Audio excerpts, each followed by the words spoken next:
আল্লাহ তাআলা উল্লেখ করছেন কোরআনে, সবচেয়ে আলোচনা করছেন, তন্মধ্যে সবচেয়ে বেশি কোরআনে আলোচনা বর্ণনা আল্লাহ তাআলা সবচেয়ে বেশি করেছেন যেই জাতির কথা, তারাই হলো এই আজকের এই অভিশপ্ত ইহুদি জাতি।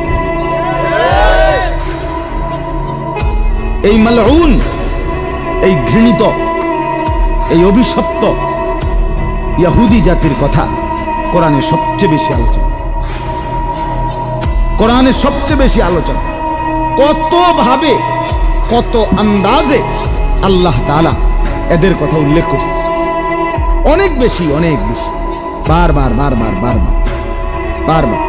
পৃথিবীতে সবচেয়ে বেশি আল্লাহর সৃষ্টি যে জীবের মধ্যে, মানুষের মধ্যে সবচেয়ে বেশি অবাধ্য, সবচেয়ে বেশি দুষ্ট, সবচেয়ে বেশি হারামি, সবচেয়ে বেশি ইবলিস শয়তান এই ইহুদি।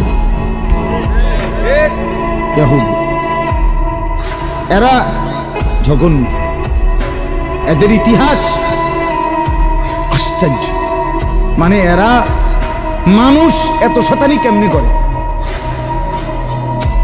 ইবলিস আমার মনে বহুবার হয়তো তার নিজস্ব মিটিংয়ে আলোচনাও করছে যে কিরে বাবারে, কি আমি বেশি চালাক না তারা বেশি চালাক, হইতে পারে আর কি। মিটিং টিটিংয়ে তারা ফেসবুকে আসে নাই, আসলে হয়তো আমরা জানতাম।